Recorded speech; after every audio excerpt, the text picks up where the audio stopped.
क्रम में अपने से हमने आज के जानकारी कराम सन अपने के विभिन्न जगह जो अपडेट रहल बा अपडेट और साथ साथ में कोरोना वायरस कोविड-19 के खोप जन रहल बाटे ई खोप के परीक्षण के क्रम में पहला बार अपने के जो परीक्षण के क्रम रहल बाटे ई परीक्षण के क्रम में अपने के 40,000 स्वास्थ्य कर्मी सहभागी होके वाला बा ऊपर भी अपने के बातचीत करन सन साथ साथ में अपने के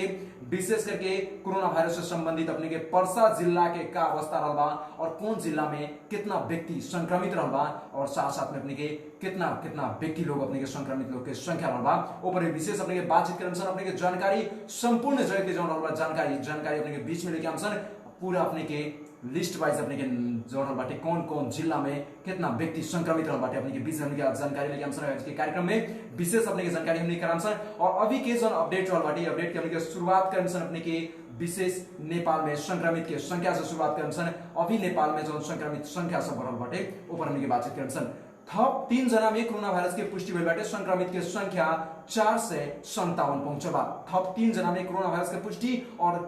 संक्रमित की संख्या भी 457 पहुंच चुकल बाटे जो अपने के ताजा अपडेट आ रहल बाटे ताजा अपडेट आ रहल बाटे अपने के विशेष जो अपडेट रहल बाटे अपडेट में अपने के बाटे बिहनिया से लेके सांझ तक अपने के थप जो बाटे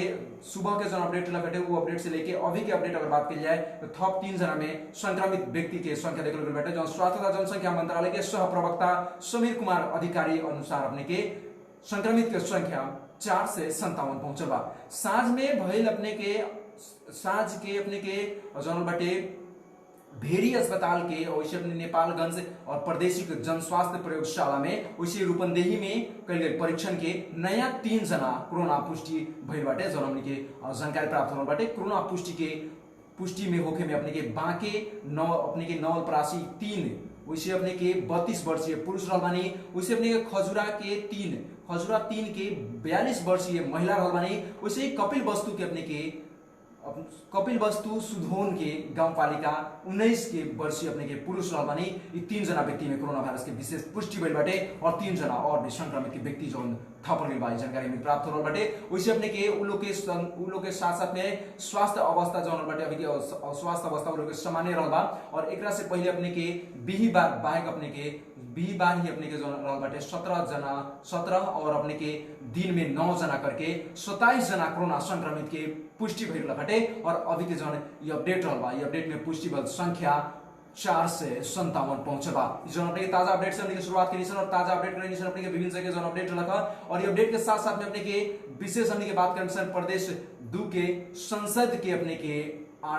विशेष करके आरडीटी परीक्षण पॉजिटिव आइल बा ऊपर हमने के बात करन और जानकारी अपने कराम संसद के आरडीटी पॉजिटिव आइला के और सुन रहल बाटे खबर हमने के प्राप्त हो रहल बाटे ई खबर के भी अपने के बीच में हमने के जानकारी कराव के क्रम में बानी सन प्रदेश नंबर 5 के प्रदेश सभा के अपने के 2 गो संसद के आरडीटी जो रहल बाटे वो अपने के आरडीटी विधि से कोरोना वायरस के टेस्ट भइल बाटे कोविड-19 के परीक्षण करला के समय में उ लोग के रहल बाटे सदस्य में से अपने के 2 गो सदस्य के रिपोर्ट पॉजिटिव आइल बाटे वैसे अपने के काल मात्र अपने के शुरुआत कल गए विशेष अपने के बजट अधिवेशन में सहभागी भइल जो रहल बाटे व्यक्ति लोग के परीक्षण कल गए रहे जेमे अपने के 2 गो संसद सहित अपने के 11 जना के जन परीक्षण के रिपोर्ट रहल बाटे वो आ चुकल बा और रिपोर्ट जन रहल बाटे 11 जना में के आइल बा जेमे से अपने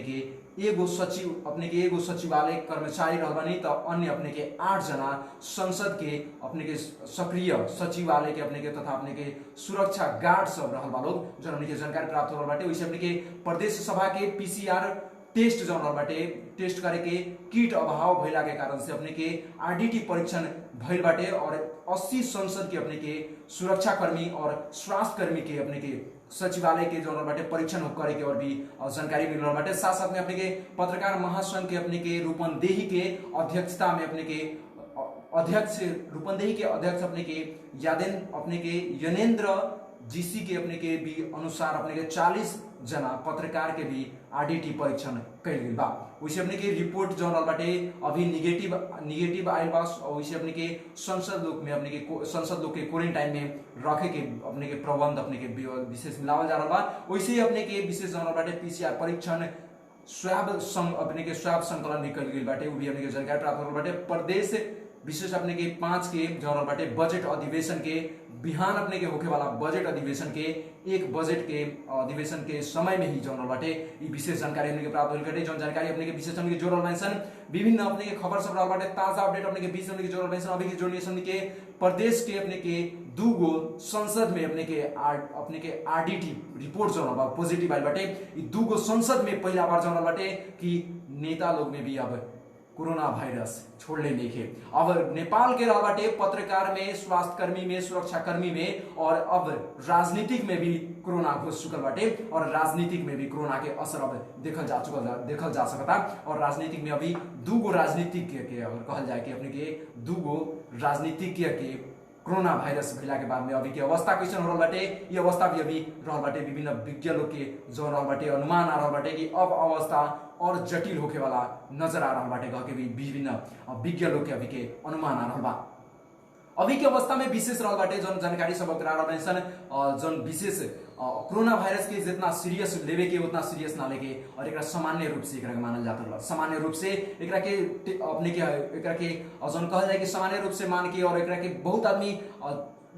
कोरोना वायरस कुछ ना हो, कोरोना वायरस से कुछ ना होई, ऐसा तो कुछ होबे ना करला। हमने के पास कैसे है कोरोना वायरस, हमने तो गांव में बानी सन, हमने के तो सेफ बानी सन, हम तो घर में रहता नहीं, बाहर नहीं निकलत, हम तो बस बाजार में जाता नहीं, अपना गांव में जाता नहीं, तो कोरोना वायरस कैसे हुई हमरा। हम तो बस अपन दोस्त लोग के साथ रहता नहीं, जब दोस्त लोग के तो कोरोना वायरस नहीं के हमरा कैसे हुई। हम तो अपन फैमिली के साथ में रहता नहीं, हमरा फैमिली तक खाली हमर पापा जी बानी बाहर जानी, हमर भाई बानी बाहर जानी और केहू ना जाला तो हमरा कैसे कोरोना हुई। जौन एक विचार मन में आ रहा बा, ई विचार अभी के समय में ई विचार के हटाव के जरूरी देखल जा रहा बाटे। काहे कि स्वास्थ्य कर्मी में, सुरक्षा कर्मी में, संचार कर्मी में और अब राजनीतिक कर्मी में भी जो बाटे कोरोना वायरस के संक्रमण देखल जा चुकल बाटे। और एकरा संगे अगर कहल जाए कि नेपाल में दूगो व्यक्ति के साथ साथ आज पुनः अपने के जन्म घटे 3 गो व्यक्ति के मृत्यु भी हो चुकल बा नेपाल में। तीसरका व्यक्ति के मृत्यु भइला के बाद में नेपाल के अगर अवस्था के बात की जाए तो मृत्यु के संख्या भी अपने के बढ़ रहल बाटे, दिनों दिन अपने के मृत्यु के संख्या बढ़ रहल बाटे। तो इसे ही बात की जाए तो अपने के संक्रमित के संख्या भी दिनों दिन बढ़ते जा रहा बा। और बात की जाए अगर रिकवर के तो रिकवर के जो रहल बाटे संख्या एकदम न्यून रहल बाटे। ये भी हमने के जानकारी कराम आज विशेष अपने के जो अपडेट रहल बा, विभिन्न जगह जो जानकारी रहल बा, इस जानकारी अपने के बीच में हमने के रखे के प्रयास करल बा। विभिन्न जगह अपडेट आ रहल बा, वो अपडेट भी अपने के कराओ के हमने के क्रम में बारिशन विभिन्न जगह जो जानकारी रहल बा। और इस जानकारी क्रम में हमने के जानकारी करनी अभी तक अपने के बीच में कि दूगो संसद में अपने कोरोना वायरस के जो बाटे संसद के सदस्य में दूगो अपने कोरोना वायरस के संक्रमण देखल गेल बाटे। वैसे अपने के विशेष जो बाटे विभिन्न जगह के जो अपडेट रहल बा, अभी के ताजा अपडेट अपने के 3 गो व्यक्ति में और कोरोना वायरस के पुष्टि भेल बा। टोटल नेपाल के संक्रमित के संख्या के बात की जाए तो 457 गो हो चुकल बा। और अपने के विभिन्न जानकारी के साथ में विभिन्न जगह जो अपडेट रहल बा, ये अपडेट अपने के बीच में हमने के जोड़े के क्रम में बानी सन। अभी हमने के विशेष बात करें सन अपने के बजट के ऊपर भी बात करे बानी सन। जो बजट अपने के रहल बाटे बजट के बारे में बात करें सन, कितना रहल बा बजट आ रहल बा, कौन क्षेत्र में कितना बजट आए वाला बा, ए पर भी विशेष बात करें सन। अपने ही कार्यक्रम जो रहल बाटे कार्यक्रम के अपने सुनत रही और विभिन्न जगह के जो ताजा अपडेट रहल बा हमने के हर एक दिन 9 बजे से अपने के बीच में लेके करें सन। विशेष अपडेट की तरफ लागल जे पुनः अपने के अपडेट की तरफ हमने के मोड़म सन। और अपडेट की तरफ अपने के अपडेट कराव के क्रम में कोविड-19 के जो रहल बाटे खोप के जो रहल बाटे एक परीक्षण हो रहल बा। परीक्षण में 40,000 सहकर्मी अपने के स्वास्थ्य कर्मी लोग अपने के में शरीक हो रहल बा लोग। और ये मानव पर इंसान पर एक रहल बाटे जो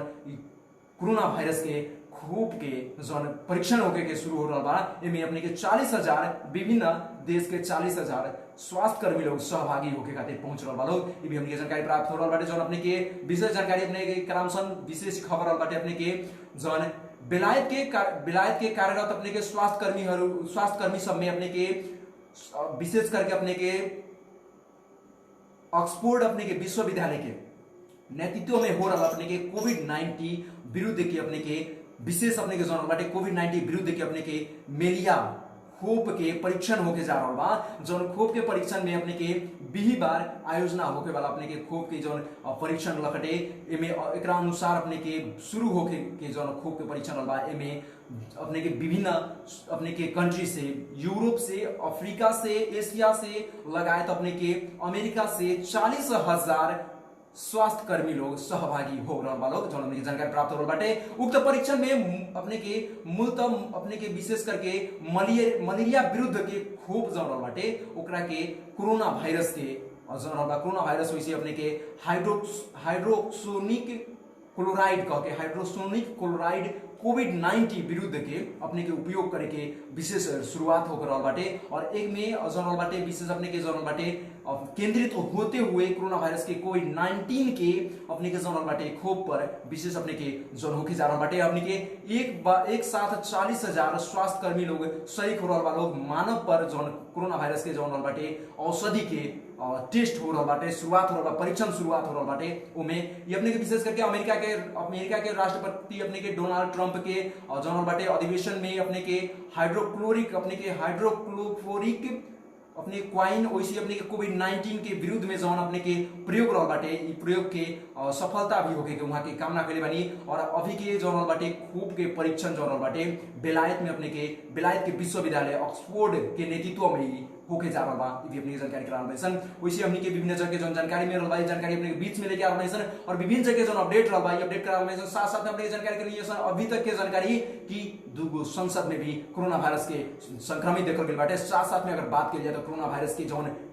संक्रमित के संख्या रहल बाटे नेपाल में वो अपने के स्वास्थ्य कर्मी, सुरक्षा कर्मी, संचार कर्मी और अब अपने के राजनीति में भी कोरोना घुस चुकल बा। और इस समय में नेपाल के बात के लिए अगर ग्रामीण क्षेत्र में तो अपने के विभिन्न व्यक्ति लोग कह रहा कि हमने के गांव में रहता नहीं कोरोना कैसे आई और अपने के घर में रहता नहीं कोरोना कैसे आई। अगर ऐसा सब अपने के मन में सवाल रहल बाटे तो अपने के पास इस सब सवाल के जवाब लेके आ रहा नहीं कि अपने घर में बानी फिर भी कोरोना अपने के अगर बाहर से अगर कोई भी व्यक्ति आ रहा बा अपने घर में तो कोरोना आ सकता। अपने अगर गांव में रह बानी और अपने के कोई भी व्यक्ति के संगत में घूम रहा बानी तो व्यक्ति से अपने में कोरोना आ सकता। इस संपूर्ण जानकारी अपने के बीच में जौन बाटे विभिन्न जगह जौन अपडेट ये अपडेट अपने के लेके आ रहा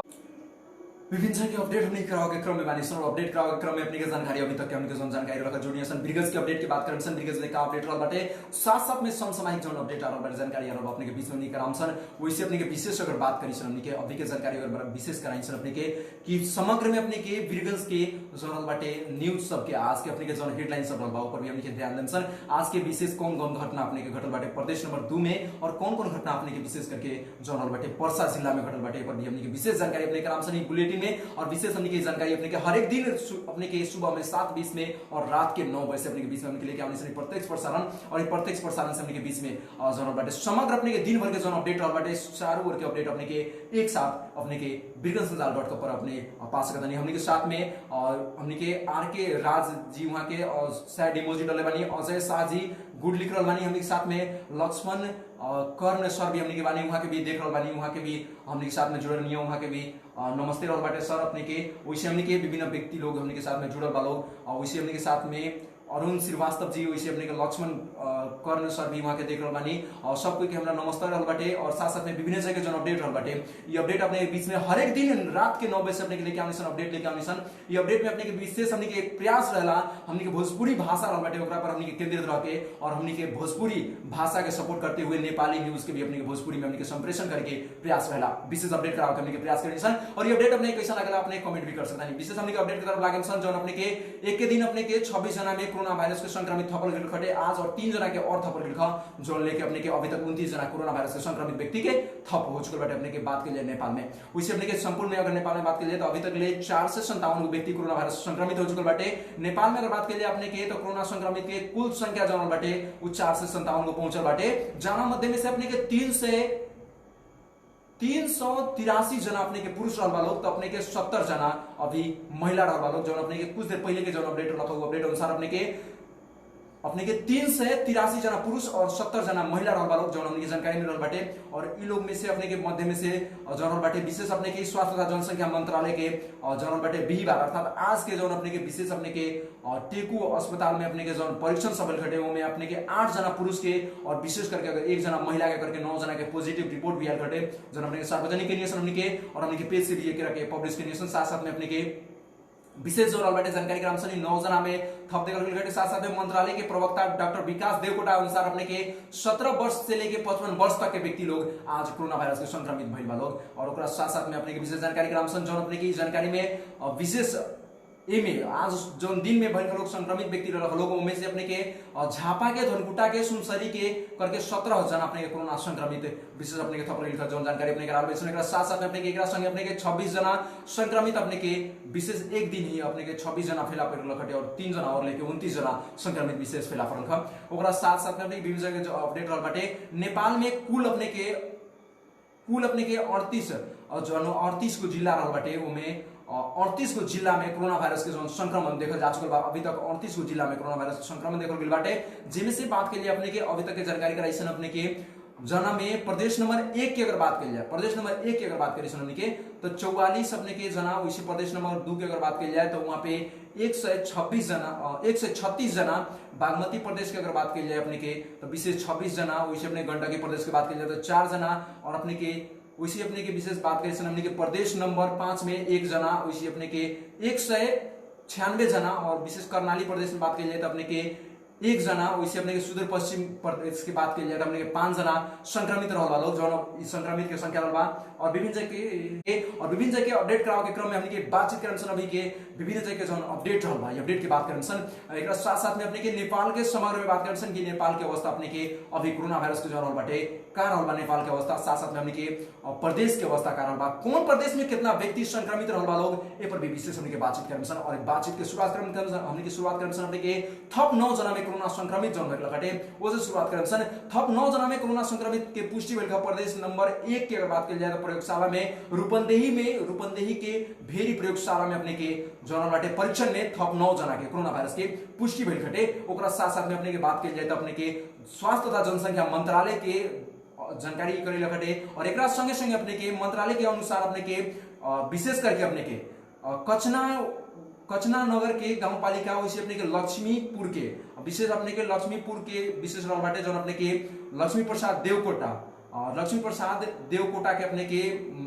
मावी के लक्ष्मी प्रसाद देवकोटा मावी के क्वारंटाइन में रहल 8 जना में अपने कोरोना संक्रमित के पुष्टि भइल खा वही तरह अपने के विशेष लोग की उम्र की अगर बात की जाए तो 27 वर्ष के 28 वर्ष 17 वर्षीय 18 वर्षीय 20 वर्ष के 23 वर्ष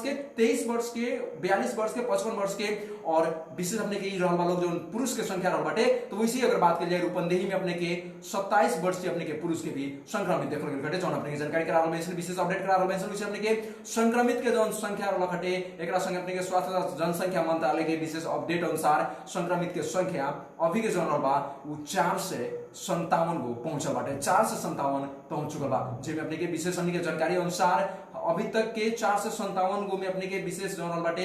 हर एक जिला के अपडेट अगर कराइसन कौन जिला में कितना रहल बाटे तो सिंधुपाल चौक में अपने के 21 वर्ष के आज महिला में देखल गेल बांके में अपने के 25 वर्ष के पुरुष में और गुलमी के 41 वर्ष के पुरुष में कोरोना संक्रमित आज देखल गेल बाटे ओकरा संगे अगर बात करिसन हमनी के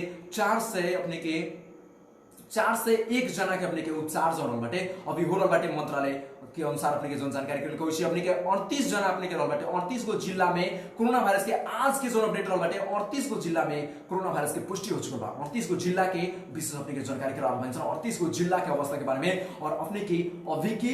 क्रम में अपने के 38 जिला में कौन जिला में कितना संक्रमित व्यक्ति रहल बा ऊपर भी विशेष अपने की बातचीत करन सर बांके के बात करन सर बांके में अपने के संक्रमित की अगर संख्या के बात करी जाए तो अभी तक बांके में 99 गो संक्रमित के संख्या रहल बा जिमे एगो व्यक्ति के मृत्यु हो चुकल बा 99 गो संक्रमित के संख्या में एगो व्यक्ति के मृत्यु हो चुकल बा बात करन सर परसा के अगर बात करी जाए तो परसा में अपने के 91 गो संक्रमित के संख्या रहल बाटे जिमे से अपने के अभी कि अपडेट जो रहल बा अपडेट भी अपने करामसन परसा के पुनः बात करन अपने के परसा के नारायणी अस्पताल में उपचार हो रहल बाटे साथ साथ में अपने के आज से मात्र अपने के गंडक अस्पताल में भी उपचार शुरू हो चुका बा कोरोना वायरस के कोविड-19 के अपने के शुरुआत जो रहल बाटे वो अपने के गंडक अस्पताल में भी हो चुका बा शुरू ई भी अपने के जानकारी करामसन और साथ साथ में अपने के विभिन्न जगह अपडेट रहल बा जो सर अभी के बात करन के 3 नंबर में कपिल वस्तु रहल बाटे कपिल वस्तु में अपने के कोरोना वायरस के कारण से संक्रमित व्यक्ति के संख्या जो रहल बाटे वो अपने के 59 गो रहल बा कपिल वस्तु की अगर बात की जाए तो 59 गो व्यक्ति संक्रमित खाली कपिल वस्तु के रहल लोग झापा के बात की जाए तो 35 गो व्यक्ति झापा के रहल लोग कोरोना वायरस के संक्रमित व्यक्ति वैसे अगर बात की जाए हमने के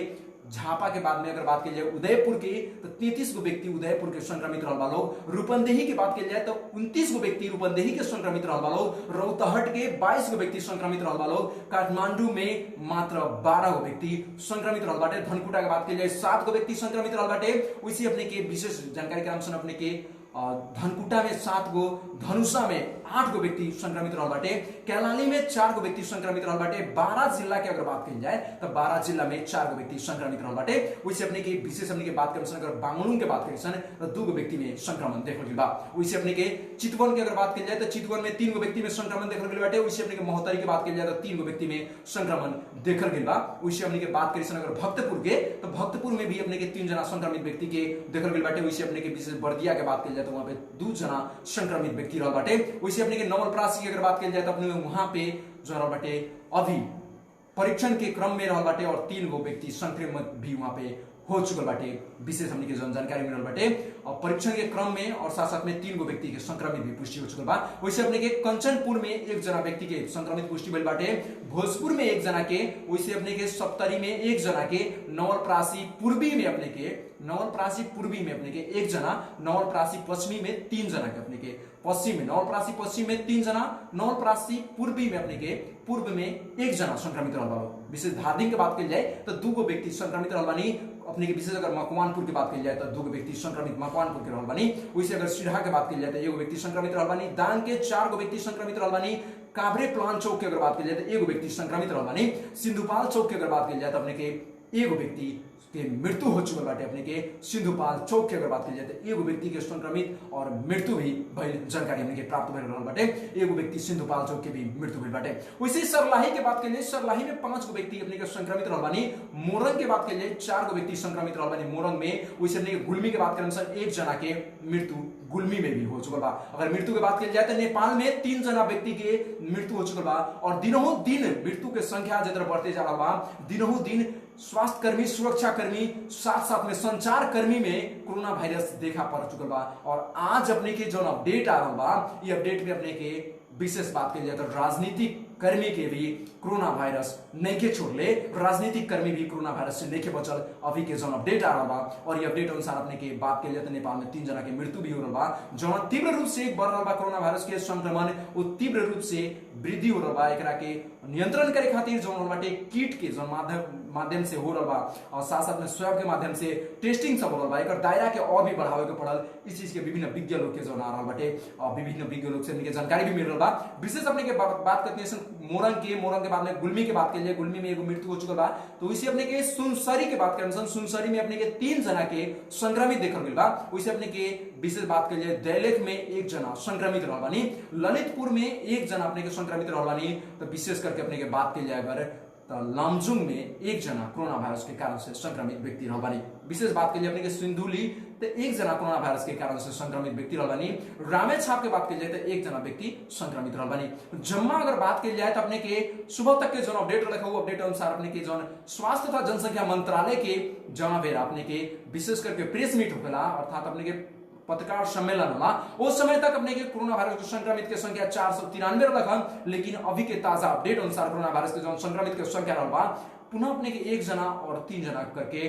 पुनः प्लस होके अभी के कोरोना वायरस के संक्रमित के संख्या जो बाटे 457 पहुंचल बा। 457 व्यक्ति कोरोना वायरस के कारण से चपेट में आ चुके बनी। 457 व्यक्ति कोरोना वायरस के चपेट में आके कोरोना वायरस से संक्रमित हो चुके बनी भी हमने के जानकारी मिलल बा। एकरा साथ साथ में हमने के विभिन्न जगह जो अपडेट रहल बा अपडेट अपने कराव के क्रम में बानी सन। अभी तक के हमने के कार्यक्रम में बात करी सन कोरोना वायरस से कौन जिला में कितना व्यक्ति संक्रमित रहल बाटे, विशेष अपने के स्वास्थ्य कर्मी, सुरक्षा कर्मी और साथ साथ में अपने के राजनीतिक कर्मी में भी अभी के अवस्था जो रहल बाटे कोरोना वायरस के प्रवेश कर चुका बा। राजनीतिक कर्मी के भी कोरोना हो चुका बा जो हमने के जानकारी करनी अपने के बीच में। वैसे अपने के विशेष अपडेट करावे के क्रम में हमने के विशेष नंबर भी खोले बने 98 62 43 590 जो नंबर पर अपने कॉल करके और हमने के जानकारी भी करा सकते हैं अपने के आसपास की अवस्था कैसे रहल बा। स्वास्थ्य कर्मी की अगर बात की जाए तो वहां पे कैसे अपने के माहौल रहल बा, स्वास्थ्य कर्मी के लोग के देखे के नजरिया कैसन रहल बा अभी के अवस्था में। विशेष जो हमने के गुनासो सवार रहल बाटे विभिन्न स्वास्थ्य कर्मी लोग से कि स्वास्थ्य कर्मी के देख के हेला हो रहल बा, स्वास्थ्य कर्मी के साथ में दुर्व्यवहार हो रहल बा। वैसे अपने की विशेष जोन हमने की जानकारी आ बस कृषक के अभी के अवस्था दयनीय हो रहा बाटे। कृषक के अभी के समय में खाद चाहिए, अपने के अभी के समय में बिया चाहिए तो अभी के समय में बिया नहीं मिलत, खाद नहीं मिलत तो अभी के समय में जो बिया ना लगाई कृषक वो धान के रोपनी कैसे करी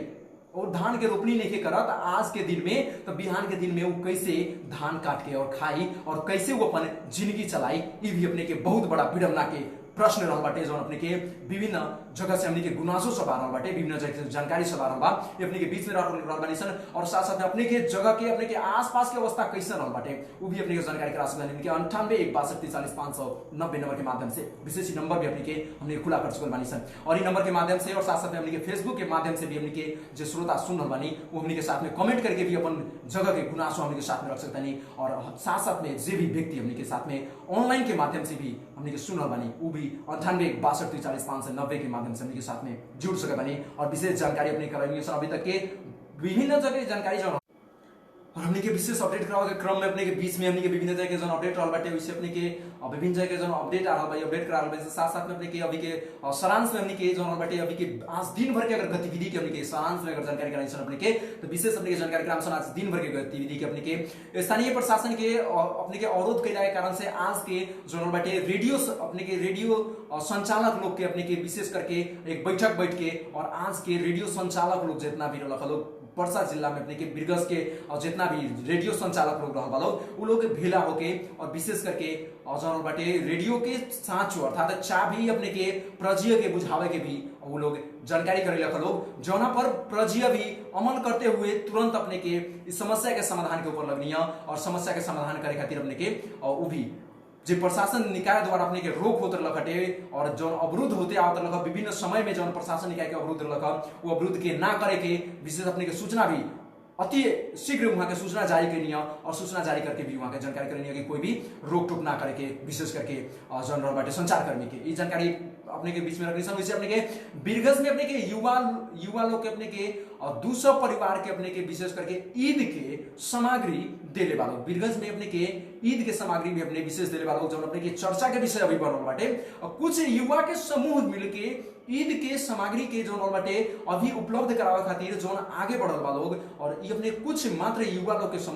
जो समूह मिलके युवा लोग में जो रहल बाटे एक क्षमता रहल बा के प्रदर्शन कर रहल बा लोग और ऐसा युवा लोग के ही अभी के समाज में जरूरी भी रहल बाटे और साथ साथ में अपने विभिन्न जगह जो अपडेट रहल बाटे वो अपडेट जुड़े क्रम में हमने के जानकारी क्रम से अपने के उत्तराखंड के जानकारी क्रम से अपने के इंडिया के बात करें वहां के थोड़ा सा अपने के अपडेट क्रम से जो अपने के आंधी हमने के नाम सुन रहा सन कि 1 दिन 2 दिन 3 दिन 4 दिन में अपने के चक्रपात के नाम सुन रहा सन। इस चक्रपात के कारण से अपने के विशेष जनरल बाटे अपने के मैन आंधी के कारण से मैन नाम देवल गेल बाटे मैन आंधी के कारण से 82 जना के मृत्यु हो चुकल बा। मैन आंधी के कारण से आज मात्र अपने के 82 जना के मृत्यु हो चुकल बा जौन अपने के विशेष अपने के जानकारी अपने के बीच में जौन जानकारी रहल बाटे शक्तिशाली आंधी के कारण से अपने के बांग्लादेश में जौन बाटे बांग्लादेश से अपने के भारत के विभिन्न स्थान करके बहुत बड़ा क्षति भेल बाटे और इस क्षति से अपने के 82 आदमी के मृत्यु हो चुका बा जौन हमने के जानकारी प्राप्त हो रहल बा अपने के बीच में जानकारी करा रहल बा और ई जौन आंधी रहल बा हमने के नेपाल के तरफ भी बढ़ रहल बाटे जौन मौसम अनुमान द्वारा अपने के मौसम तथा अपने के अनुमान जो शाखा रहल बा वो जानकारी करेल बा और ये जानकारी अपने के बीच में रखल बा विभिन्न जगह जो अपडेट रहल बाटे अपडेट अपने करावे के विभिन्न समय में हमने के अपडेट लेके आ रहल और नियमित रूप से अपने के हर एक दिन सुबह में 7:20 में और रात के 9 बजे अपने के बीच में अपने के उपस्थित होगनी सन विशेष अपने के प्रत्यक्ष प्रसारण में अपने के प्रत्यक्ष प्रसारण कैसे लागेला अपने YouTube पर जाके और YouTube पर जाके अपने के बिरगज संजाल टीवी के सब्सक्राइब कर सकते हैं चैनल और सबसे पहले अपने के वीडियो मिली और हमने के प्रत्यक्ष प्रसारण से अपने के बीच में हर एक पल के अपडेट और साथ साथ में आज दिन भर के समग्र की जानकारी अपने के बीच में ई प्रत्यक्ष प्रसारण के माध्यम से अपने जुड़े सर कैसा लागला एक बारे में अपने प्रतिक्रिया भी देम अपने पास में अगर कोई वीडियो रहल बाटे समझा फोटो सब रहल बाटे जो हमने के साथ में चाहते हैं पब्लिश कराओ के तो अपने 98 690 96 688 के व्हाट्सएप नंबर होगा जो नंबर पर हमने के अपने व्हाट्सएप कर सकते हैं अपने के नाम के साथ में हमने के पब्लिश भी करन सन हमने के साइट के माध्यम से अभी के प्रत्यक्ष प्रसारण से हम कृष्ण श्रीवास्तव छुटे चाहें हमने साथ में बनल रही और बिरगजसंजाल.com पर अप टू डेट रही बिरगजसंजाल.com हमेशा अपने के अहो रात हमने के लाके अपने के अपडेट कराओ के हमने के प्रयास रहल बाटे अहो रात लाके अपने के अपडेट हमने के करा रहल सन और वीडियो के माध्यम से ऑडियो के माध्यम से साथ साथ में अपने के बिरगजसंजाल.com अपने के छापा के माध्यम से भी अपने के विशेष हमने के अपडेट कराओ के प्रयास रहल बाटे हमने के साथ में आज के खातिर आज के प्रसारण अपने के यहीं पे हमने के समाप्त हो रहा बाटे पुनः बिहान 6 अपने के 7:20 में अपने के बीच में उपस्थित होके तब तक के खातिर सबको खातिर शुभ रात्रि।